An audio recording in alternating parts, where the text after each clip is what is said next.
Here we have one of the binoculars.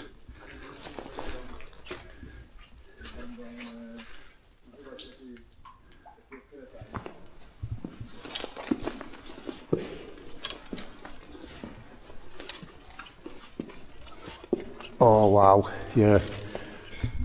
I know what these are.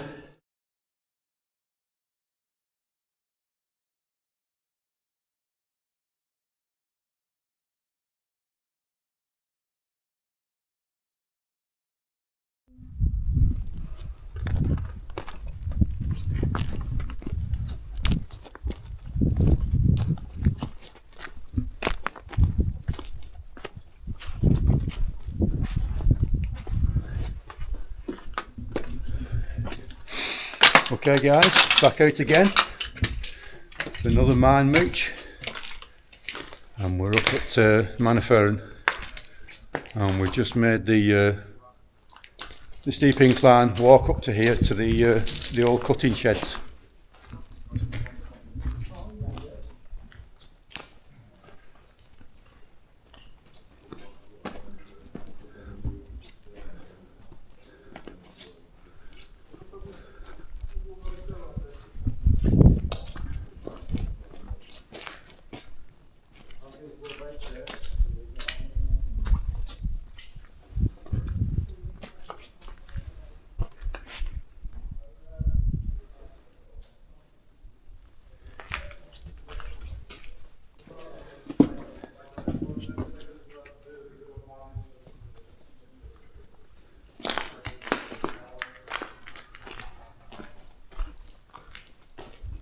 So you can see the mechanism that used to run the machinery here, all belt driven off these upper flywheels. Big old Canadian palm beams in here, still in good condition. And we have a one of the big compressors.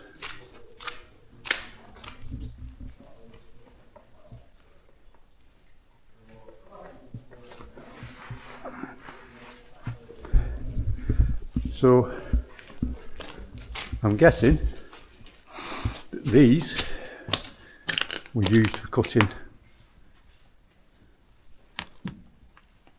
the slate. So the slate got fed in there, and then yeah, we can see a blade on this upper one, and then the blade chopped the slate to whatever size.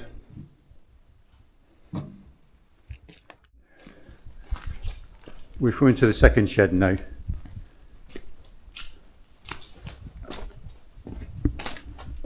And these cutting machines are still more intact.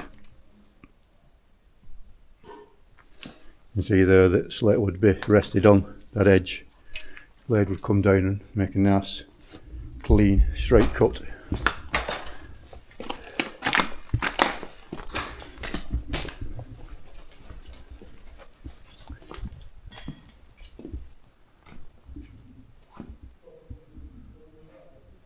Engine room, I think, with a gearbox.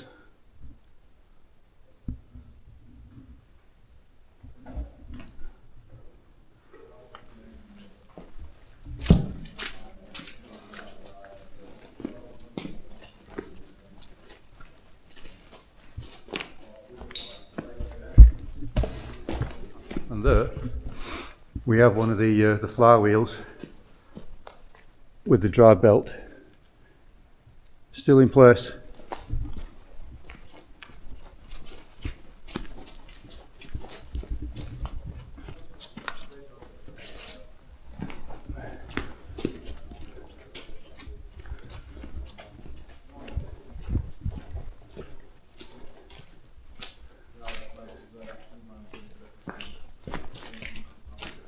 Let's take a look at this.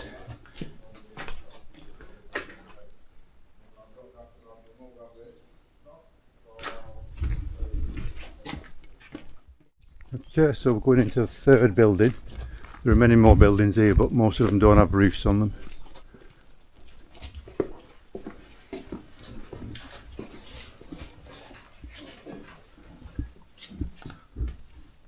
Small storeroom for spare parts.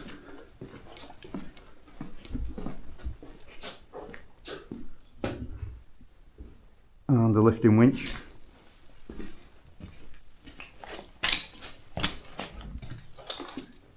Workshop.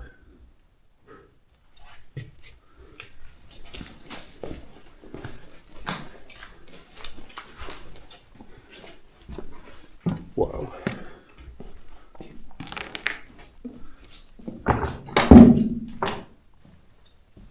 And here we would have had the main distribution for the electricity.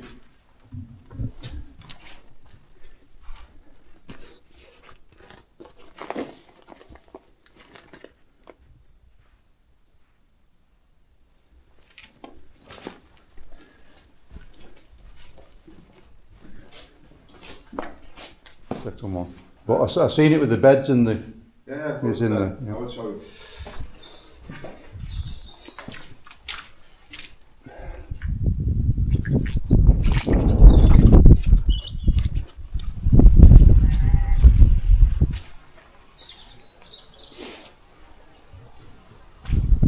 And we've got various lathes here that have been used to machine any parts required to repair or to enhance any of the working machinery. It's a big drill press for the looks of it.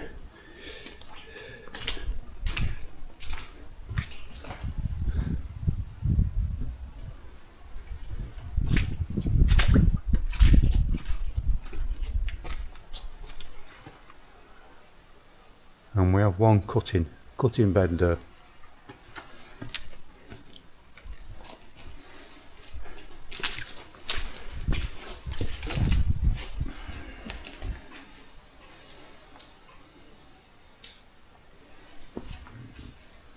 Not too sure if that was a cutting bed as well.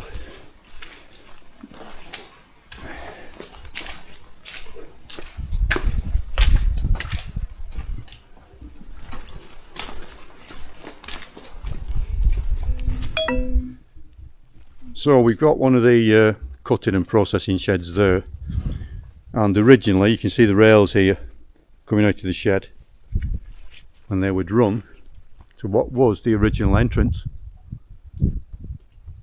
which is all now been backfilled.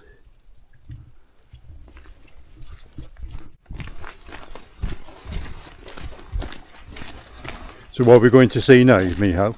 Binocular. Kind of like double one, if I remember. And then we'll go underground straight away. Just to have this in the light. So there's not very many of these in the UK, but here at Maenofferen they did test an experimental boring machine called the Hunter's boring machine. One of them's underground, which we're going to get to see later, and here we have one of the binoculars.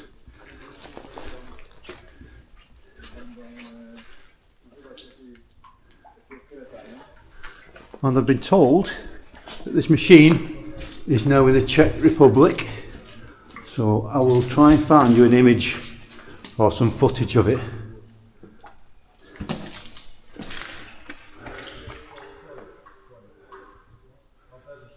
Right, so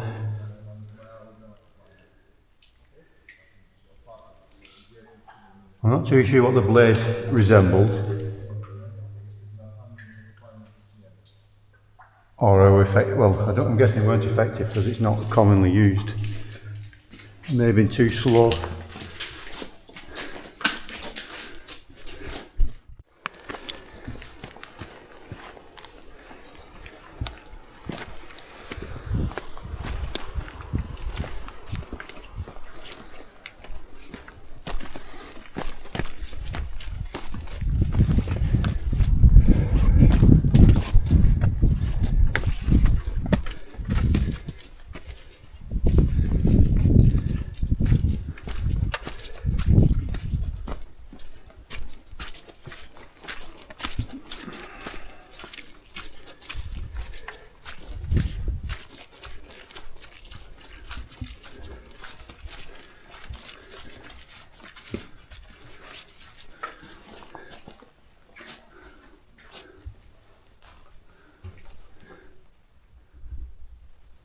So we have some shaft there that's entering the mine workings.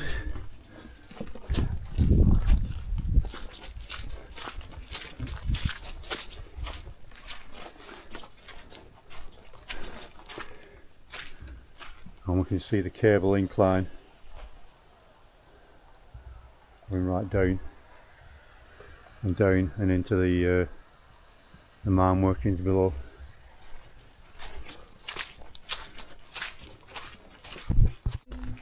So this is it. Entrance into the mine. Don't normally show entrances on videos, but everybody knows this one. There's no point really adding this one.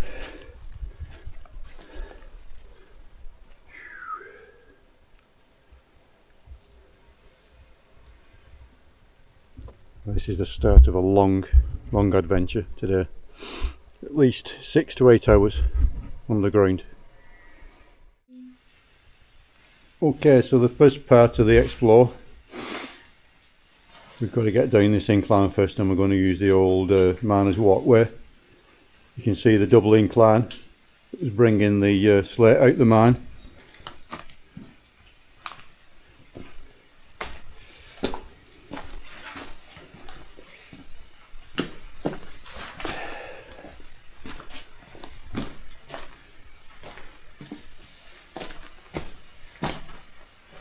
And we're hopefully going to see the other one of those experimental boring holes in here that's was in a secretive place. They try to keep it as secret as possible while they was doing it,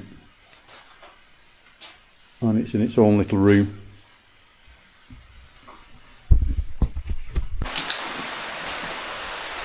Okay, so just part way down this incline, and we've already come to a cross cut.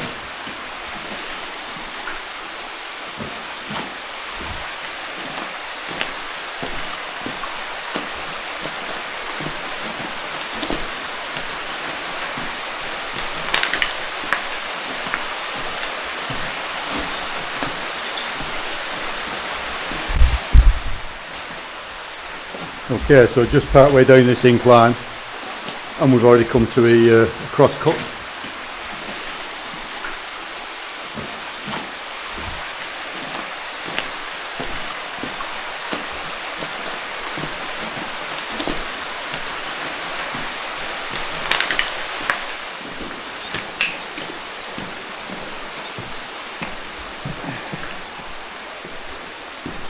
Okay, so we come off the incline and onto the first level, first flat terrace,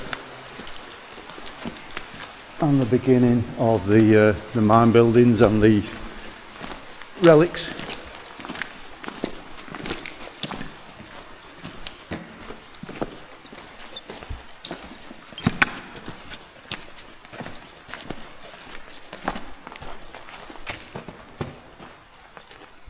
Amazing. That was like a city with everything, electrician. Yeah.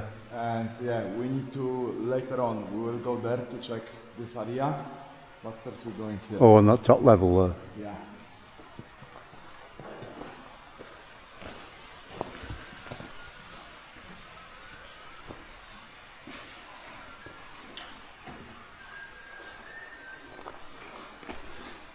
And it goes off into some other workings there.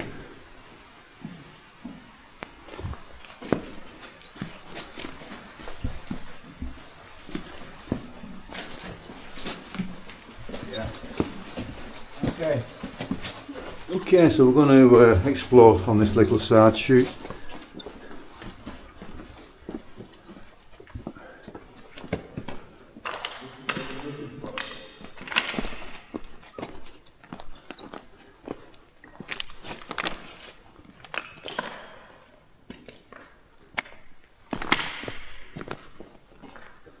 Wow, that's a hell of a chamber, that, isn't it?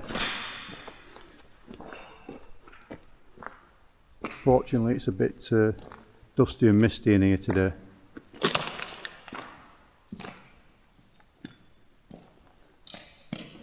So we're going to head down there to the machinery, yeah? Yes.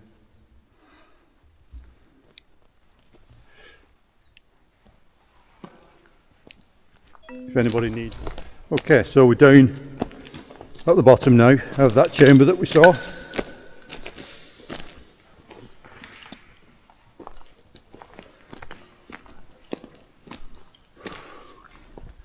So we was right up there earlier. I think this might be the biggest chamber I've ever seen.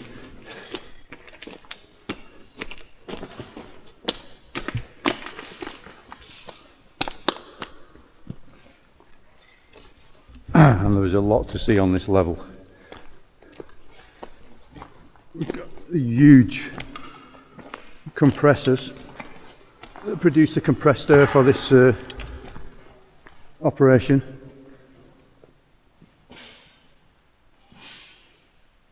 Several large air receivers, and we've got the remains of a very old, very early cart with a wooden chassis.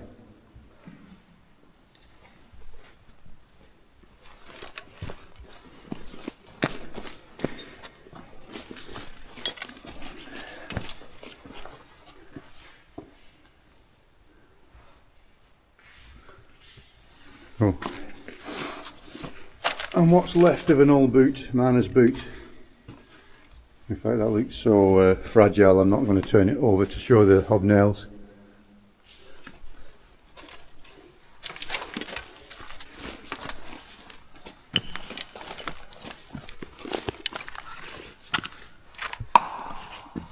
And another substation.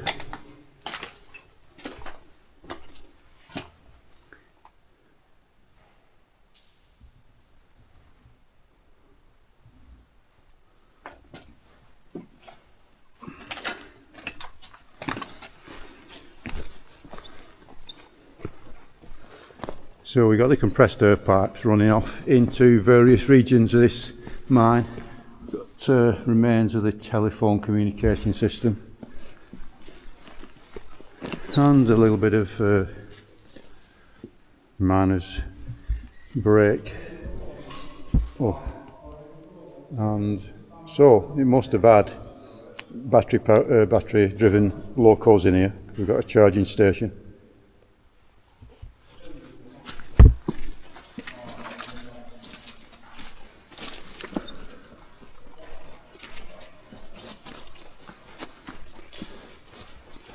I'll just show you this later slate cart, and you can see the difference. This one's all steel construction, very heavy girder chassis, so obviously that would be able to take more slate out each journey.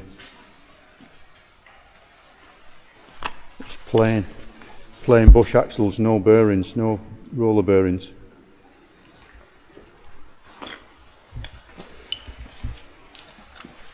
And the remains of a winch system that was worked down here for pulling the carts along.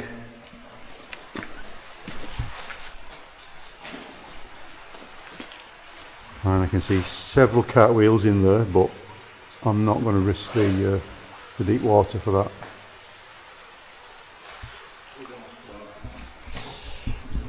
that. So we come off that big chamber now with the buildings and the compressor in, and continuing deeper down.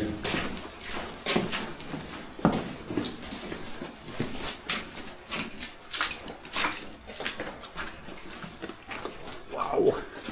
Into another insane area. My God, there's a lot here.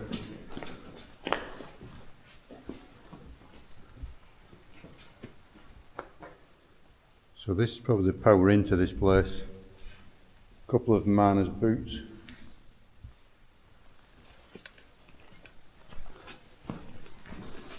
Another winch. So everything was winch driven here at one point until the battery locos came in.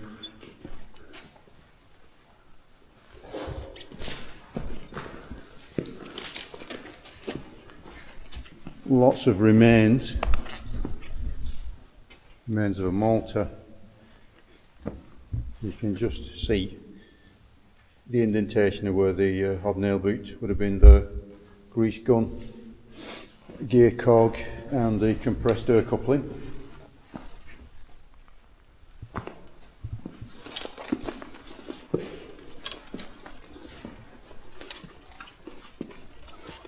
Oh wow, yeah. I know these are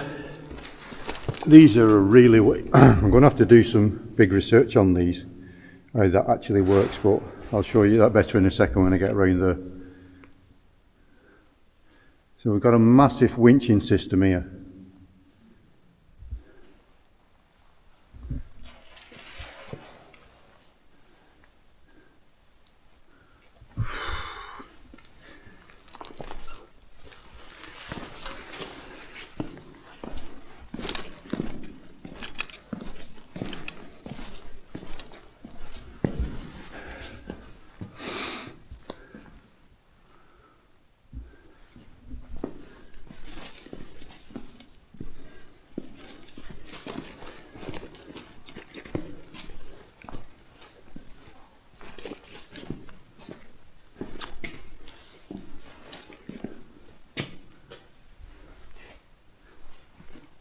And what was its purpose?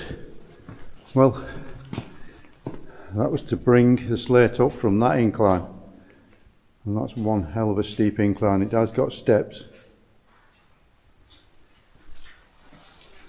and we've got a little counterbalance there for the line just at the side. So I'll take you around to those tubs. And what they basically was is a way of controlling the speed of the motor by adjusting the resistance.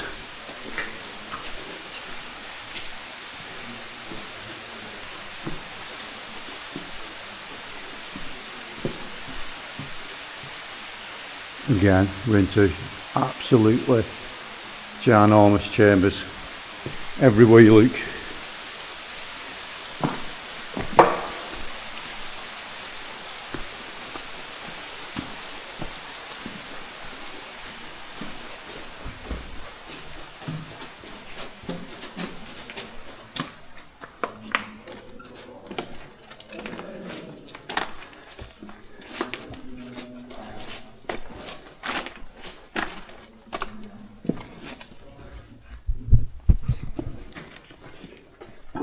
Right, so we're now back at the rear of the winch, and these was a really old-fashioned way of controlling the speed of the motor. Okay. So like a massive resistor, they would have been filled with salt water. Okay. And depending on how like deep they go into it, you get more resistance, less resistance. So that was like a power, yeah? Yeah, like imagine it like a massive dimmer switch. Yeah. Control the power. Yeah.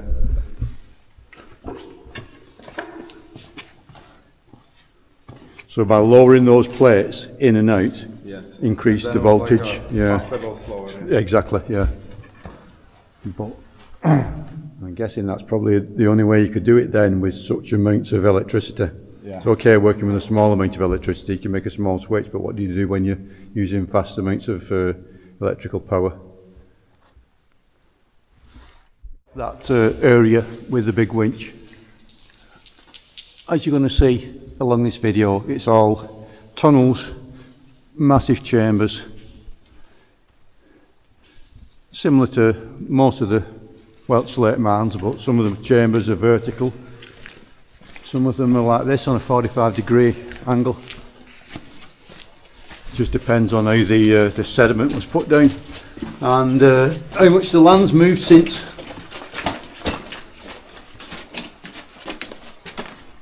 Wow.